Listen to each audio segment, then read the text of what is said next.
అలాగే కార్తీక మాసంలో దీపాలు వెలిగించుకునే వాళ్ళు ఎవరైనా సరే ఆవు నెయ్యితో కానీ నువ్వుల నూనెతో కానీ అవిసె నూనెతో కానీ దీపాలు వెలిగించుకోండి. ఈ 3 నూనెలతో దీపాలు పెడితే ఉత్తమ ఫలితాలు కలుగుతాయి.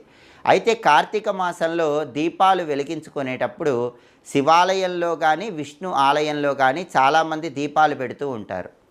అయితే ప్రతిరోజు కార్తీక మాసంలో దీపాలు పెట్టలేని వాళ్ళు ఏం చేయాలి? ఉద్యోగరీత్యా కానీ వ్యాపార రీత్యా కానీ కార్తీక మాసంలో నెల రోజులు కూడా దేవాలయానికి వెళ్ళి దీపం పెట్టలేని వాళ్ళు ఏం చేయాలో స్కాంద పురాణం వైష్ణవ ఖండంలో చెప్పారు. కార్తీక మాసంలో ఒక్క 3 రోజుల్లో దీపాలు దేవాలయంలో పెడితే 30 రోజులు దేవాలయంలో దీపాలు పెట్టిన ఫలితం కలుగుతుందని స్కాంద పురాణం వైష్ణవ ఖండంలో చెప్పారు. ఆ 3 రోజులు ఏంటంటే కార్తీక శుక్ల ద్వాదశి అంటే క్షీరాబ్ది ద్వాదశి, దీన్నే చిలుకు ద్వాదశి అంటారు.